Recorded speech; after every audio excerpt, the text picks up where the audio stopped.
first, we collected animals on our own. I remember a very early experiment we did with spiders on the blue screen. We found some spiders, brought them into the studio, put them on the blue screen, and I remember the first spider vaporized instantly under the lights. It was just gone in a puff of smoke. So we had to adjust the lights and figure that out. And we had like a little piece of glass, and the spider was crawling on the glass.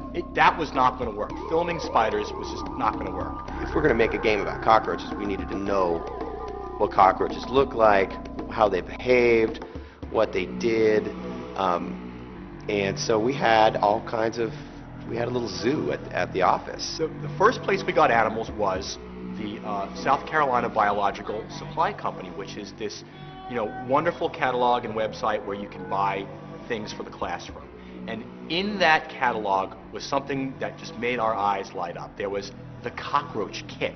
Ostensibly, a classroom would study the life cycle of a cockroach, and the kids would watch it or whatever. I don't know what the hell this thing would be used for. They would send you 6 cockroaches in a little cup with some paper towels in it. We bought one of these cockroaches kits and created this terrarium of horrors. You'd always keep a little water in the bottom for them to drink, and then they ate dog food. So I had this bag of dog food, and every week I'd put a little more dog food in there.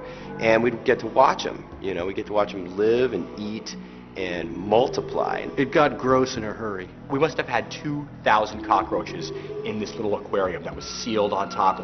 We'd point out the little pregnant ones, and we'd see the little egg sacs, and we'd watch them hatch and these babies, and then it was amazing. Just a squalid, horrible environment. I needed to clean out this cage and get the dead ones out and clean the roach poo out of it and everything. So if you open it up, they all run out. So what I figured out is if I took the little terrarium and stuck it in the freezer for about 15-20 minutes, all the live ones would all hide and huddle into these wooden slats and start moving really slow and protect themselves.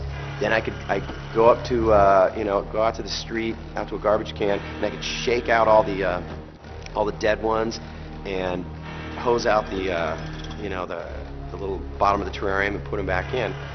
So I did this for like a year, and they just wouldn't stop, living. And we had these cockroaches in there that we would study. The artist would sit there, look at the cage, look at how the roach moves, look at the sheen on the back of the roach's, carapace and stuff, and we'd watch the roach move and how it would tip and roll. And I mean, that's how we got the roach to look the way it looked, was, with these Carolina biological cockroaches.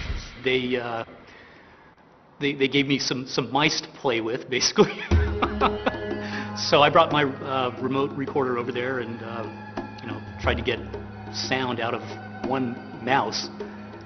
And it took some coaxing, but I was able to get some squeaks. I did not want there to be this stiff-looking rubber rat. Didn't want to make a rat in 3D. At the time, you couldn't do fur or hair in 3D. It just wasn't doable. And it had to be hyper-realistic. So I knew that we would have to get a live rat. Did not want a pet shop rat, not a white one, not a black one. Wanted a real Norway rat. And one day, as a practical joke, Vinny brought this bag in, and it was a paper bag, and it had one of these little cat toys in it that rolls around. It's like a little ball that goes all crazy. And he's like, I got a rat, I got a rat. And he throws it on the floor, and it just takes off and starts skidding around, and people were just freaking out. They really thought it was a rat. It was our original goal not to harm any animals during the production of the game. There was this awful day where it wasn't awful, it was just gross, okay? Vinny got a dead rat. I called various exterminating companies here in the city, and I said, listen, this is going to sound crazy, but I'm shooting a movie here in the city. I need a rat that's been freshly killed. Can you get me one? 9 out of 10 people hung up on me.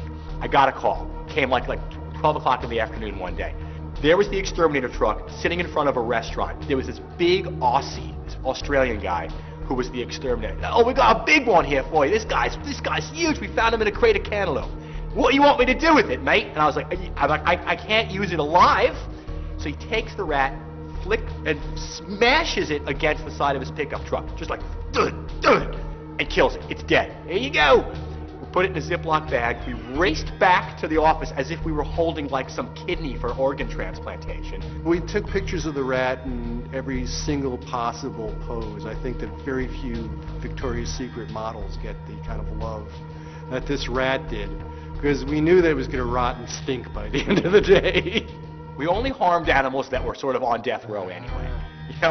I mean, we went to a fish market in Chinatown in San Francisco for the catfish. And, you know, if you've ever been to one of these places, there are all these squalid tanks where there are like soft-shell turtles and various types of fish and delicacies. And in one tank was just a big tank full of catfish. And I remember saying, I need 2 catfish. The guy didn't speak English. We were communicating with hand gestures. And I was like, no, alive, because they were going to, you know, they were going to kill them right there for us. I said, no, I want them alive. You want them alive?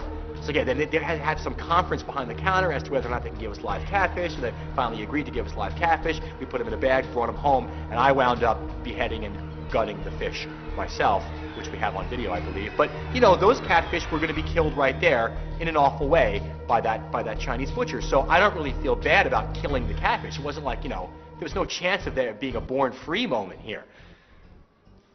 So we had a cat trainer come in. And she brought 3 cats with her in cages, and we would evaluate the cats that day to find out which cat was behaving, you know, well enough to actually work that day. Because they get all moody, they're insane, they're cats. And they don't feed these things, you know, the day before the shoot, and they perform based on reward. You know, they love these little chunks of smoked turkey, and that's how they do their little things. And, you know, it was a huge deal. We paid more attention to this cat and the various issues revolving around this cat than any other, like, talent-related issue. You know, we had to have, there was a huge debate as to whether or not we needed cat insurance. That's a very hairy cat. From that day onward, any boondoggle-esque ridiculous issue was referred to as the cat insurance issue. Like, if anyone went down some ridiculous